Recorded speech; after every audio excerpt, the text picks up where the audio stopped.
방언기도의 중요성에 대해서 간략하게 말씀드립니다.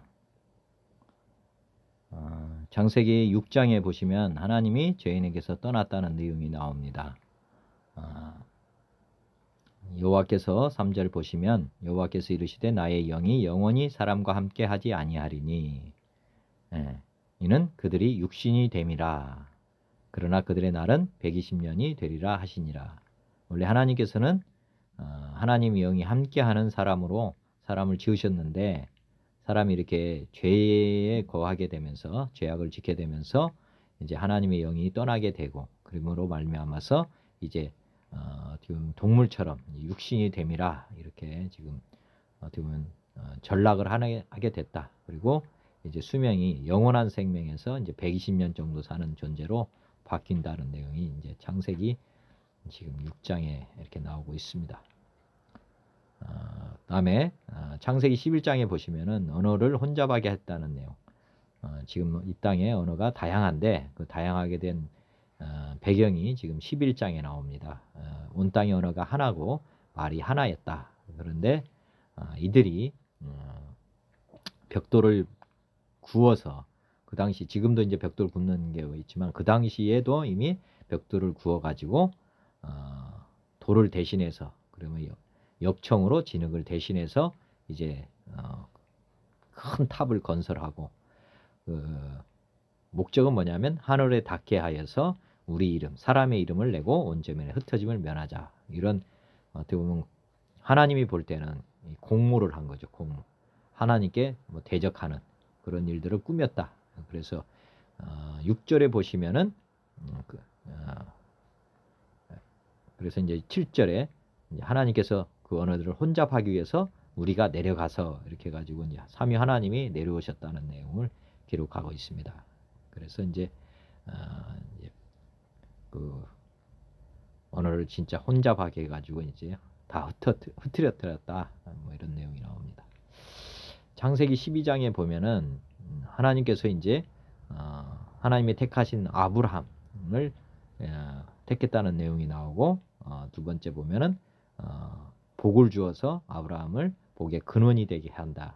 그리고 3절에 보시면 아브라함이 이제 축복을 받으면 하나님께서 그 사람을 축복해주고, 또 아브라함을 저주하게 되면 그 사람에게 하나님이 저주하는 그런 일들을 지금 하신다는 내용과, 그 다음에 7절에 보시면은 6절 7절에 보시면 이제 가나안 땅으로 이제 아브라함이 가게 되고, 그다음에 그 땅에서 이제 아브라함이 이제 제단을 쌓고 여호와 이름을 부르기 시작했다, 이런 내용이 나옵니다. 그런데 이제 15장에 보시면은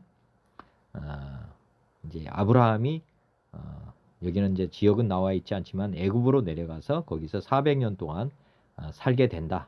그리고 그들이 다시 가나안 땅으로 돌아오게 된다는 내용을 지금 4대 만에 돌아오게 된다는 것을 지금 아브라함 그 후손들 지금 태어나지도 않았는데 이런 예언을 지금 하는 내용입니다. 그 다음에 아까 이제 가나안에 살던 아브라함의 후손들, 그러면 아브라함, 이삭, 야곱이라고 보시면 되겠고, 창세기 46절에 보면은 이제 야곱의 아들 딸들이 다 이제 애굽으로 내려가는, 그래서 아까 15장에 예언됐던 그것을 성취하기 위해서 지금 내려가는 내용이 46장에 나옵니다. 그래서 이스라엘이라면 야곱입니다. 야곱의 새 이름이고, 이스라엘이 모든 소유를 이끌고 이제 그 애굽으로 내려갔다. 그래서 내려간 자의 숫자가 몇 명이냐?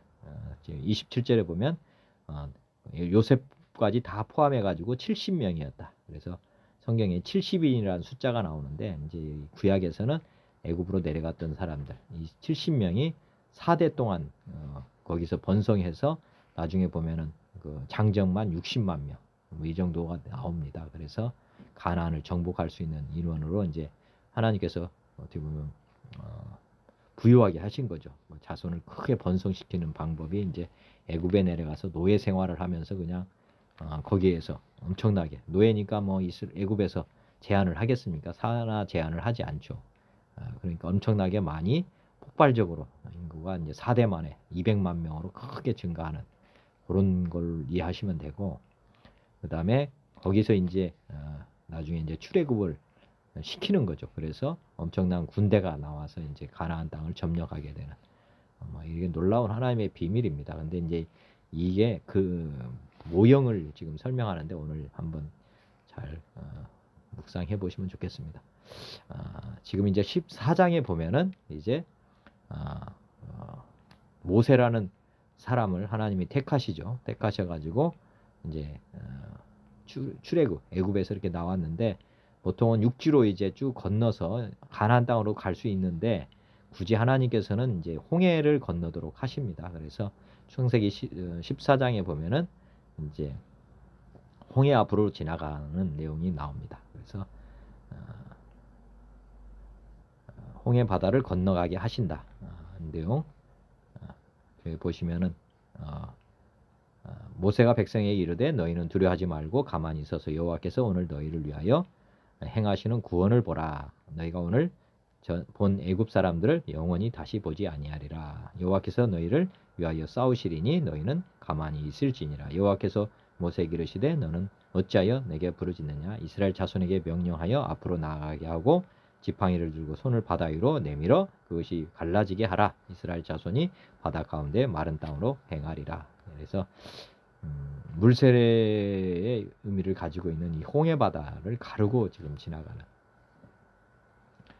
내용입니다. 그래서 모세가 바다 위로 손을 내밀매 이제 큰 광풍이 밤새도록 바닷물을 물러가게 하시니 물이 갈라져 바다가 마른 땅이 된지라. 이스라엘 자손이 바다 가운데로 육지로 걸어가고 물은 그들의 좌우의 벽이 되었다. 지금 이제 모세가 홍해를 건넜다는 내용을 이제 참고하시면 되고요. 그 다음에 광야에서 한 40년 동안 세대 교체를 합니다. 세대 교체. 다른 60만 명이 죽고 다시 60만 명이 태어나는데 4년이 걸립니다. 그리고 나서 요단강으로 이제 건너서 이제 가나안으로 들어가는데 요단강은 이제 지도자가 여호수아입니다. 여호수아. 모세는 이제 바라만 보고 광야에서 죽고 그 후계자로 이제 여호수아가 이제 어떻게 보면 택해져서 여호수아가 이제 여호수아 3장에 보시면은 요단강을 건너서 가나안 땅으로 이렇게 들어가는 내용입니다.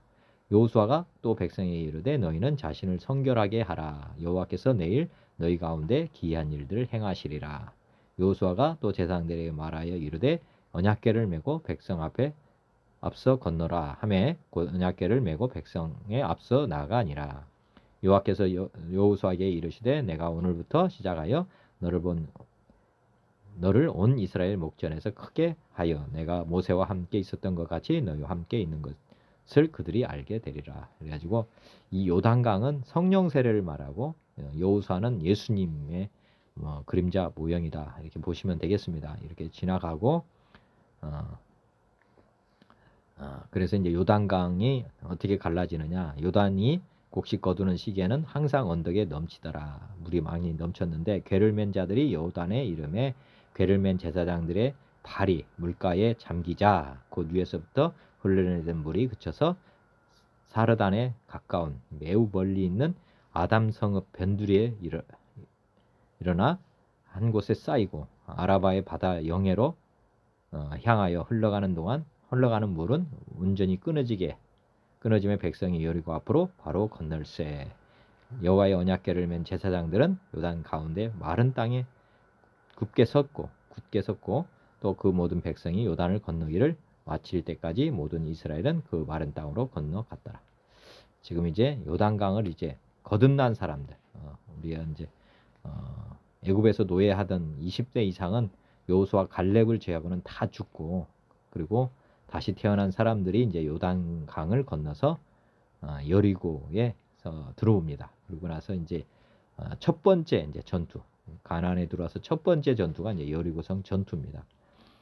여호수아가 여리고에 가까이 이르렀을 때에 눈을 들어본즉 한 사람이 칼을 빼어 손에 들고 마주 서 있는지라. 이제 여호수아 5장에 보면은 군대 장관이라고 할 수 있는 분이 이제 여호수아 앞에 섰고요. 이제 여리고성 전투를 하는데 하나님의 군대 장관이 이제 함께 한다는 내용이 5장이 나오고 6장에 보시면은 여리고성 전투를 어떻게 하느냐.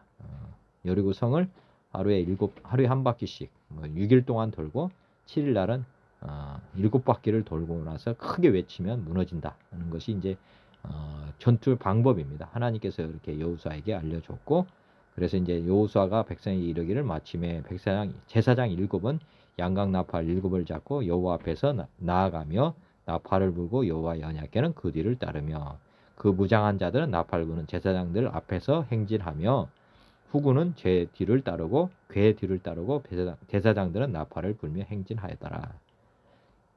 그래서 하나님이 말씀하신 대로 그들은 여호수아가 백성에게 명령하여 이르되 너희는 외치지 말며 너희 음성을 들리게 하지 말며 너희 입에서 아무 말도 하지 마라. 그래야다가 내가 너에게 명령하여 외치라 하는 그날에만 외치라. 이렇게 해가지고 여리고성을 이제 6일 동안 하고 나서 지금 보면은 6장 19절부터는 은금과 이제 거기 은과 동철 기구들은 다 여호와의 구별될 것이니 이제 여리고성 안에서 이제 만약에 이제 넘어지게 이기게 되면 그것을 여호와의 곳간에 드릴지니라 하니라. 이에 백성은 외치고 제사장들은 나팔을 불매 백성이 나팔 소리를 들을 때에 크게 소리질러 외치니 성벽이 무너져 내린지라. 여리고성이 이렇게 하나님이 전략대로 했더니 무너진 성이 바깥으로 이렇게 넘어졌다고 합니다. 바깥으로 성이 이렇게 앞으로 좀 기울잖아요. 성 내쪽으로 조금 기울어야 되는데 이게 하나님의 방법으로 바깥으로 이렇게 다 넘어졌다. 그렇게 지금 이제 말을 합니다. 그래서 무너져 내렸다. 백성이 각기 앞으로 나아가 그 성에 들어가서 그 성을 점령하고 그 성 안에 있는 모든 것을 온전히 바치되 남녀노소와 소와 양과 나귀를 칼날로 멸했다. 그리고 지금 26절에 보시면은 여호수아가 그때 맹세하게 하여 이르되 누구든지 일어나서 이 여리고 성을 건축하는 자는 여호와 앞에서 저주를 받을 것이라.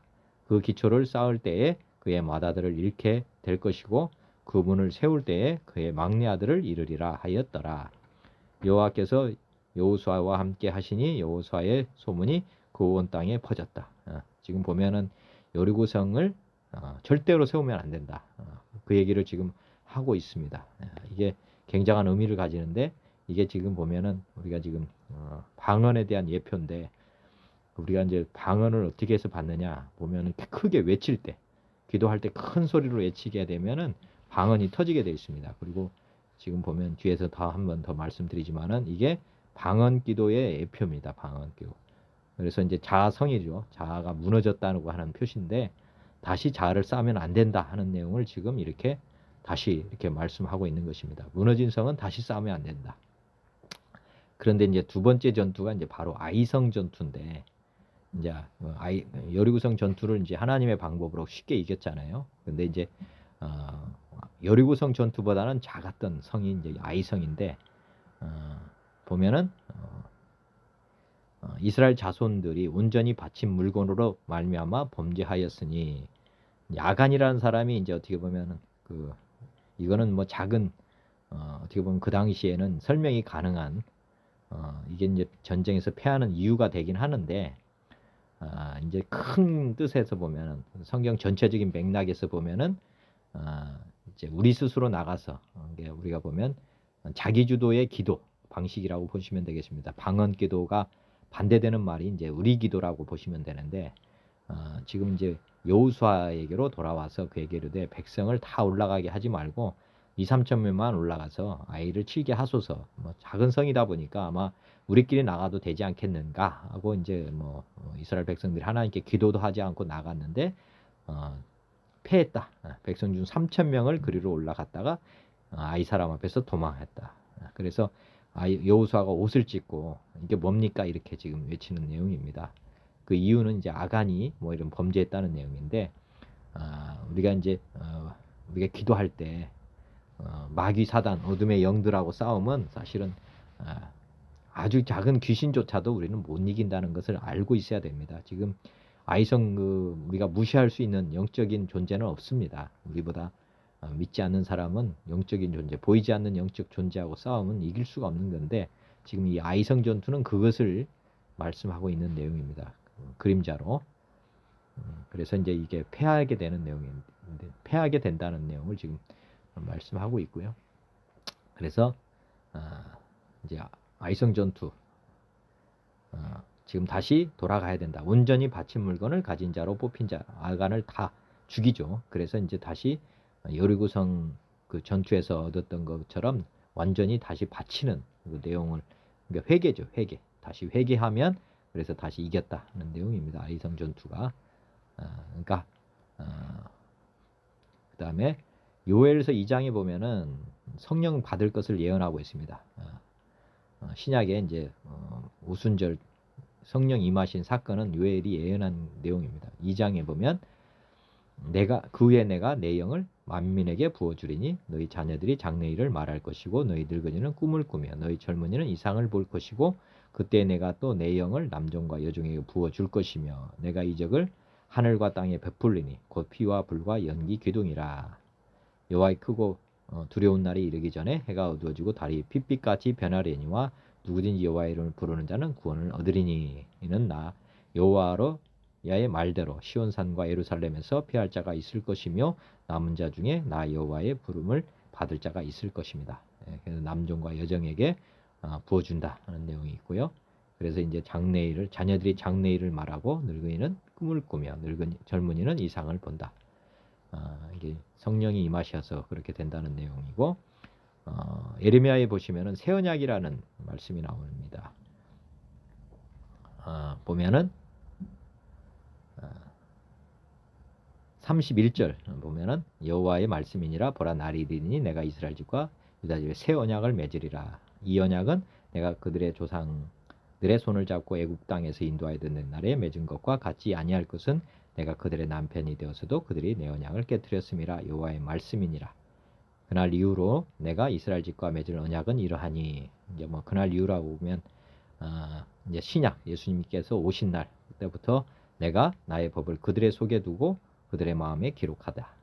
지금 보면 구약에서는 철저하게 구약 신명기 6장에 보시면은 쉐마의 말씀이 있습니다. 들으라 이스라엘에 들으라 하면서, 그러면서 하나님을 사랑하되 그리고 말씀을 내 마음에 새겨라 이렇게 지금 나와 있는데, 새 언약은 하나님께서 직접 우리 마음에 기록하겠다. 그리고 하나님의 법을 우리 속에 두겠다. 그래서 이제 하나님이 우리 안에 들어오신다는 내용입니다. 이게 그 성령을 우리에게 주어 주시겠다는 내용과 같은 말씀이라고 보시면 되겠습니다. 그리고 이제 할라 하지 않는다. 뭐냐면 우리가 이제 하나님을 마음에 모시면, 예수님을 우리의 마음에 모시면 바로 그냥 하나님을 아버지라고 부르잖아요. 우리가 뭐 또 노력을 해서 배우는 게 아니라 그냥 즉시로 알게 됩니다. 저도 거듭나면서 바로 하나님이 살아계시구나 하는 걸 알게 됐고 하나님을 아버지라고 제가 고백하게 되었습니다. 이런 새 언약이 있었고, 그 다음에 이사야 28장에 보시면은 방언에 대한 이야기가 나옵니다. 지금 보면 28장 뒤쪽에 보시면은 11절부터 보시면은 그러므로 더듬는 입술과 다른 방언으로 그가 이 백성에게 말씀하시리라. 전에 그들에게 이르시기를 이것이 너희 안식이요 이것이 너희 상쾌함이니 너희는 곤비한 자에게 안식을 주라 하였으나 그들이 듣지 아니했다. 지금 보면 백성에게 지금 방언을 주겠다고 하는 게 28장 11절 12절에 그리고 이렇게 하게 되면 너희 안식이다, 상쾌함이다 이렇게 말씀하고 있습니다. 그래서 방언을 받게 되면은 안식에 들어간다. 아까 말했듯이 우리가 하는 기도가 아니라 우리 주님이 아선에서 우리가 기도하시는 거잖아요. 그리고 상쾌함이 되고 건강이 회복됩니다. 이런 놀라운 일들이 이제 이 방언을 통해서 된다는 말씀을 하고 있고요.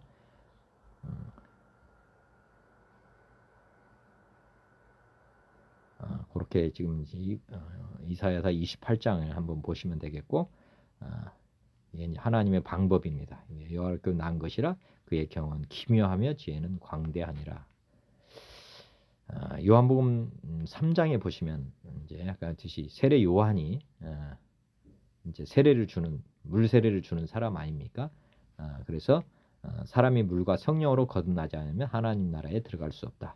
보시면은 물 세례, 성령 세례 이 두 가지를 꼭 거쳐야만 아까 이제 구약에서 홍해 바다 건너고 광야에서 있다가 그다음에 세대 교체를 한 후에 요단강 건너서 가나안 땅에 들어간 거 아닙니까? 이게 이제 하나님 나라에 대한 예표입니다. 우리가 이제 예굽이라고 하면 불신자가 물 세례 받고 성령 세례 받아서 하나님의 백성이 되는 하나님의 아들이 되는 그런 것이 지금 이제 가나안 땅에 들어가는 그런 것과 똑같습니다. 그 다음에 지금 모세와 똑같은 역할을 했던 사람이 지금 세례 요한이다 하는 내용이고요. 그 다음에 이제 예수님은 누구냐? 예수님이 이제 여호수아 역할을 하는 사람인데 여기 보시면 요한복음 1장에 세례 요한과 그 다음에 예수님에 대한 내용이 나옵니다. 그리고 1장 33절 나도 그를 알지 못하였으나 나를 보내어 물로 세례를 베풀라 하신 그이가 나에게 말씀하시되 성령이 내려서 누구에게든지 머무는 것을 보거든 그가 곧 성령으로 세례를 베푸는 이인 줄 알라 하셨기에 아까 여호수아 이름이 이제 예수라는 이름입니다. 그래서 모세는 세례 요한의 그림자고 그다음에 여호수아는 예수님의 그림자다. 그렇게 보시면 되겠고요. 예수님이 이제 마태복음 27장 뭐 사복음서 마지막에 보시면 십자가에 달리시는 내용이 나오는데 예수님이 우리 죄를 대속하시죠. 우리 인생 모든 것을 대속하시는 내용이 나옵니다. 예수님이 우리의 죄값을 대신하시고 그 다음에 크게 보면은 채찍에 맞아서 질병을 대속하고 가시관에 찔려서 우리의 가난 그 다음에 손과 못자국 죄 마귀로부터 우리를 해방시켜 주시고 옆구리의 창찔림 우리부터 이제 나로부터 자유 이렇게 해가지고 우리 하나님께서 애프터 서비스 우리가 죄인으로 말미암아서 고통받는 모든 것들을 주님이 다 속죄를 해주시고 그다음에 죽음에서 부활하셔서 죽음에서 부활하셔가지고 사실은 우리 모든 문제를 근원적으로 해결하려면 이제 우리가 주인 자리를 주님께 맡겨드려야 되잖아요. 그래서 부활하신 주님이 이제 우리에게 들어오신다. 하나님이 떠나셨던 하나님이 우리에게 들어오시는 내용. 그래서 성령 오심, 예수님이 통치시작, 죽음에서 자유. 우리의 주인이 이제 우리에게 신이 오셔서 우리 삶을 인도해 가십니다.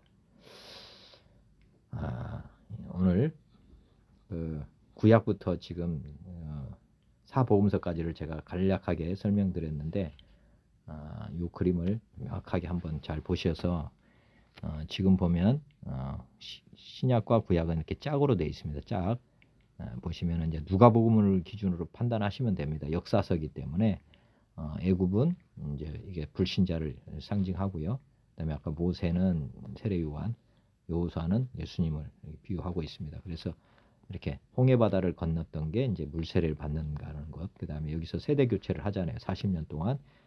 그랬는데 이제 이게 성령 세례 받으면 사람이 거듭납니다. 하나님의 아들로. 그래서 니고데모가 사람이 어떻게 거듭납니까? 이랬는데 이게 새롭게 태어나는 거죠. 여기 세대 교체해 가지고 여기서 애굽에 나왔던 사람은 다 죽어버렸잖아요. 그래서 가나안에 들어가는 사람은 없었습니다. 여호수아 갈렙 외에는 들어가지 못했고 이렇게 해서 이제 여기 요단강을 건너서 가나안 땅에 들어가는.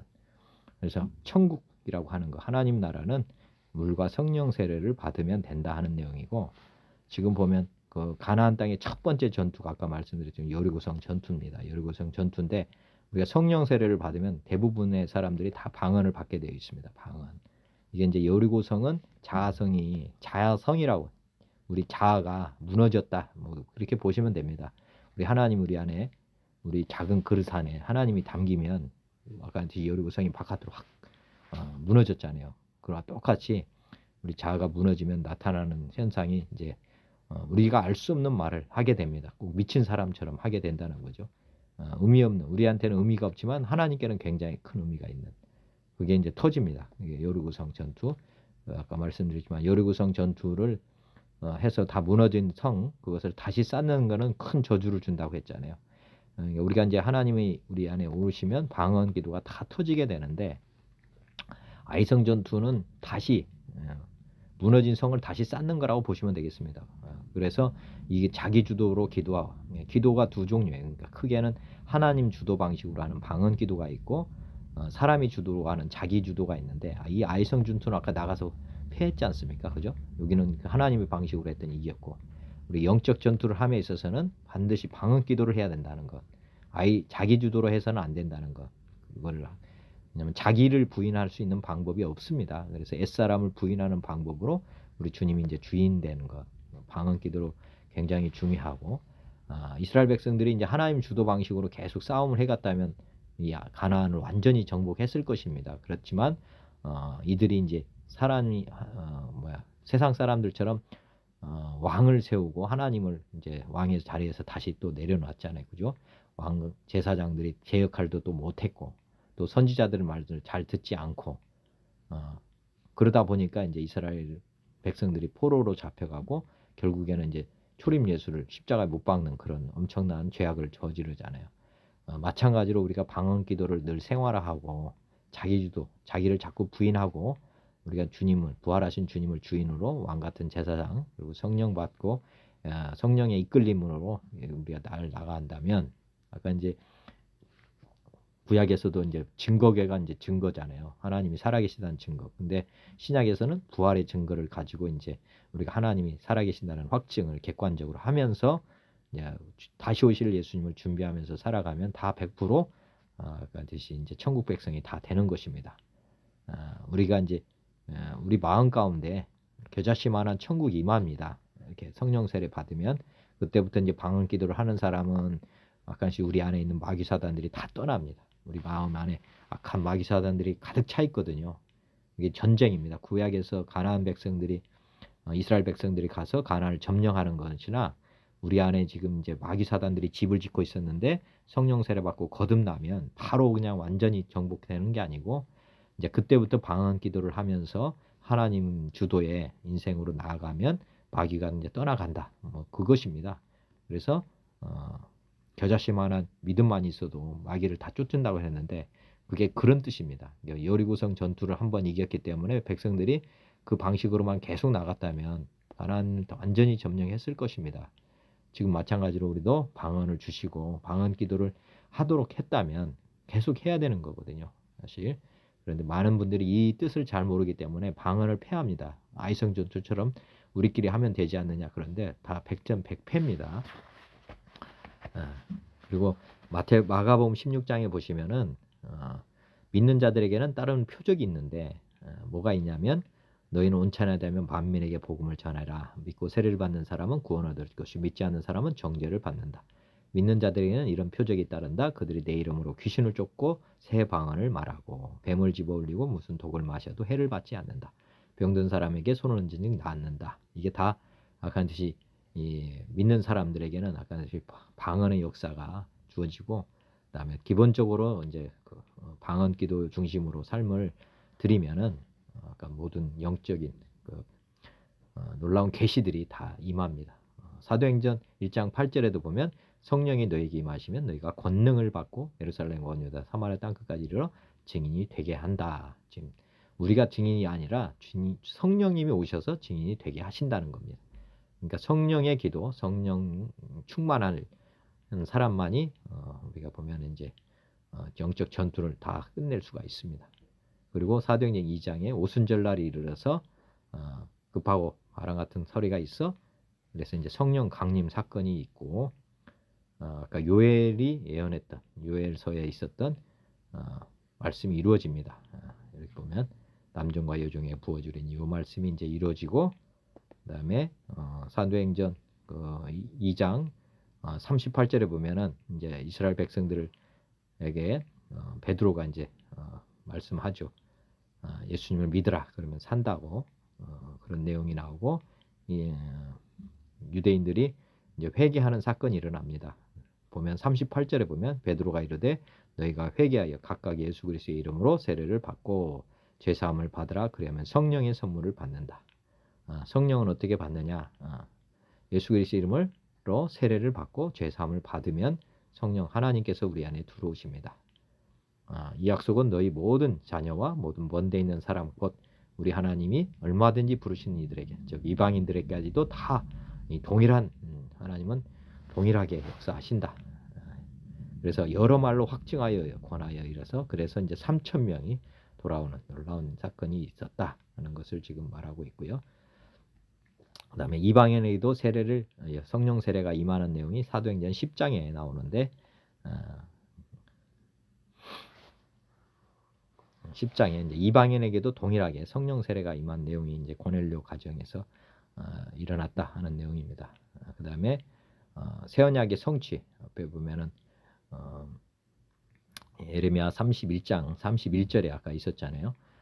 성령이 임하면 이제 내가 새 언약을 맺으리라 했던 게 이제 히브리서 말씀에 다시 동일하게 기록이 되어 있습니다. 이제 우리 주님께서 계속 그 십자가에 죽으셔가지고 이제 다 이루어졌기 때문에 이스라엘 집과 맺은 언약은 이것이다. 내 법을 그들의 생각에 두고 그들의 마음에 이것을 기록하리라. 나는 그들에게 하나님이 되고 그들은 내게 백성이 되리라. 우리가 이제 양자의 영을 받고 거듭난다고 그러면 이제 하나님이 아버지시잖아요. 그래서 아버지께서 아들을 이렇게 키운다 하는 내용입니다. 그 다음에 고린도전서 14장에 보면은 은사에 대해서 여러 은사가 나오는데 이 방언에 대해서도 지금 14장에 언급을 하고 있습니다. 방언을 말하는 자는 자기 덕을 세우고 예언하는 즉 하나님께서 많은 은사를 우리에게 주시는데 모든 은사는 다른 사람들을 세우는 은사입니다. 그런데 방언만 우리 자신을 덕을 세우는 언어입니다. 그러니까 우리 자아를 무너뜨리고 옛사람을 다 무너뜨리고 그리고 이제 하나님의 자녀로 온전히 서르게 하는 그러니까 이제 우리 자신을 하나님의 자녀로 세우는 데는 방언기도 이게 굉장히 중요하다는 거죠. 우리 자신을 세우는 거. 그리고 나머지 은사들은 다 다른 사람들을 세우는 것입니다. 예언이라든지 뭐 신유라든지 뭐 이런 것들 보면은 기본적으로는 자신보다는 다른 사람들을 세우는 쪽 그렇게 돼 있는 거고 방언만 우리 자신을 그래서 지금 보면은 방언기도 보면은 14장 내가 만일 방언으로 기도하면 나의 영이 기도한다. 나의 영이 기도하는 거예요. 혼이 기도하는 게 아니라 보통은 이제 아이성 전투처럼 나가는 것은 혼이 기도하는 것입니다. 대부분. 근데 진짜는 영이 기도하는 것이 중요하거든요. 영, 혼, 육이. 사람은 영과 혼과 육이 있는데 영이 주인이거든요. 그러니까 기도는 기본적으로 영이 기도를 해야 된다. 17절에 너는 감사를 잘하였으나 그러나 다른 사람은 덕세움을 받지 못하리라. 너는 감사를 잘한다. 하나님께 감사를 가장 잘하는 방법은 영으로 기도하는 것이다. 그리고 사도 바울도 내가 너희 모든 사람보다 방언을 더 말함으로 하나님께 감사합니다. 굉장히 중요한 거죠. 방언의 기도를 한다는 것이 너무나도 중요하고 우리들을 세운다. 다음에 방언 말하기를 금하지 말라. 그런즉 내 형제들아 예언하기를 사모하며 방언 말하기를 금하지 말라. 모든 것을 품위 있게 하고 질서 있게 하라. 방언 말하기를 금하지 말라고 지금 명확하게 말씀하고 있습니다. 죄와 사망의 법에서 어떻게 우리가 벗어날 수 있느냐. 로마서 7장에 보면 사람이 죄와 사망의 법에서 벗어날 방법이 없다. 이렇게 지금 말하고 있는데 7장에서 답은 없습니다. 그러니까 우리가 7장을 한번 잘 보시면 죄와 사망의 법에서 우리가 거론할 방법이 없고 로마서 8장에 보시면 생명의 성령의 법이 우리를 해방한다 하는 내용이 나옵니다. 그러니까 우리가 이 땅에서 죄에서 벗어날 수 있는 길이 없다. 살 수 있는 길은 생명의 성령의 법이다. 로마서 8장의 말씀이 이제 이 말씀입니다. 우리 안에 성령님이 들어오셔서 성령님 주도, 영의 주도 이렇게 가는 방법 외에는 다른 방법이 없다. 그 다음에 요한복음 14장에 보시면 보혜사 성령님이 어떤 분이냐 우리에게 가르쳐 주시고 생각나게 하시고 우리를 진리 가운데로 인도해 주시는 성령님이시다. 그러니까 우리가 성령님을 신뢰할 필요가 있다는 내용이 지금 14장에 나오고 그 다음에 15장에도 마찬가지입니다. 우리가 거듭난다고 하는 거 하나님의 아들로 주님은 포도나무 우리는 가지다. 그렇게 해서 우리가 하나님과 완전히 연합돼서 이제 살아간다는 존재. 그 다음에 16장에도 마찬가지로 성령님 오셔서 죄에 대해서 의에 대해서 심판에 대해서도 다 깨닫게 해주시고 우리가 이제 하나님의 아들로 세워지는데 부족함 없게 지금 하신다는 내용입니다. 그 다음에 고린도서 12장에 보시면은 바울이 여러 계시를 어떻게 받았냐 아까 사도 바울이 누구보다 자기는 방언을 많이 했다. 그리고 방언을 금하지 말라고 한 이유는 자기가 이제 여러 계시를 받았는데 이게 이제 제가 볼 때는 방언을 많이 해서 자기 덕세움을 많이 받았기 때문에 이렇게 된 것이라고 저는 생각이 됩니다. 그래서 이제 됐고, 그다음에 영과 홍육을 흔없게 보존하는 길이 뭐냐? 우리가 보면 데살로니가전서 보면은 쉬지 않고 기도하고 범사에 감사하고 그다음에 항상 기뻐하고 이런 삶을 어떻게 살 수 있느냐? 여기 보시면 성령을 소멸하지 말아라. 예언을 멸시하지 마라. 범사에 하려 좋은 것을 취하라. 악은 모든 모양으로 버려라. 그러면 우리 영과 혼과 몸이 온전하게 보존이 된다. 너희를 부르신 이는 미쁘시니 그가 또한 이루신다. 우리 안에 하나님께서 우리 안에 거하셔서 일을 하신다는 약속입니다. 우리 하나님께서 우리에게 이렇게 가까이 오셨습니다. 하나님이 아브라함이 찾아오셨고 2000년 전에 찾아오셨고 그래 믿는 사람에게 성령님이 이렇게 임하셔서 우리와 함께 날마다 이렇게 가십니다. 그러니까 주도권이 이제 우리에게 있지 않고 하나님께 있다. 그리고 우리는 예수님과 함께 죽고 그다음에 우리는 예수님과 함께 다시 살아난 존재입니다. 그러니까 여리고성이 무너졌고 무너진 성은 다시 쌓으면 안 됩니다. 그리고 이제 예수님을 성령 세례 받은 사람들은 이제 예수님이 주인이시죠. 그리고 예수님을 쫓아가면 됩니다. 그러면 되는 것이고요. 성부, 성자, 성령 하나님은 우리와 삼위일체, 우리도 영혼육도 삼위일체로 되어 있습니다. 하나님과 우리는 같은 형상으로 되어 있고 이렇게 짝입니다. 짝. 우리는 하나님, 성령님, 우리 역시 영혼육이 하나님으로 완전히 채워지는 것. 하나님 우리 안에 이렇게 영이 우리 안에 영접을 해서 모셔드리고 우리 말씀 우리 안에 새겨지고 그 다음에 세 번째 성령 우리 성령님이 오셔서 우리의 모든 것을 주도해 가십니다. 그래서 우리가 성령님 주도 방식으로 가게 되면 영의 충만, 말씀 충만, 성령 충만을 이루게 되면 우리는 이제 완전해집니다. 그리고 우리가 항상 회개할 부분은 우리가 주인이 되면 아까 아이성 전투처럼 나가서 싸우면 안 됩니다. 반드시 우리는 영적 전투를 한다. 보이지 않는 적과 싸움이기 때문에 반드시 영의 사람으로 나아가야 된다 하는 것을 아셔야 됩니다. 아무리 작은 귀신도 우리는 이길 수 없어요. 그러니까 우리가 소경은 아무도 인도해 갈 수 없습니다. 그 생각을 늘 하시고 우리가 이렇게 있으면 안 되고 우리 주님을 중심으로 나의 의지가 아니라 성령님 중심으로 기도도 하고 은사도 말씀, 교제, 증거 모든 것이 성령님 중심으로 해야 된다 하는 것을 늘 생각하셔야 됩니다. 나의 의지로 이렇게 기도, 말씀 뭐 이렇게 돌리면 안 됩니다. 이거는 무조건 실패하는 거고요. 성령님이 중심이 돼서 기도, 방언, 말씀, 증거를 하게 되면 된다. 그리고 우리는 이제 늘 하나님께 영광 돌리는데 성가대 예수님이 주의자시고 우리는 이게 성령님을 모신 사람들, 성도들이죠, 성도. 그리고 이제 보혜사 성령님의 반주 소리를 들으면서 이제 사랑의 노래를 하게 되면 하나님께 영광이 된다 하는 것 보시면 되겠고요. 네. 여기까지가 이제 오늘 제가 준비한 말씀입니다. 뭘 한번 잘 새겨서 오늘 방언 기도를 패했다면 다시 방언 기도를 하시면서 믿음의 생활을 하시면 자기 덕 세우는 일에 가장 지름길로 간다는 것 생각해 보시면 좋겠습니다. 이상으로 마치도록 하겠습니다. 감사합니다.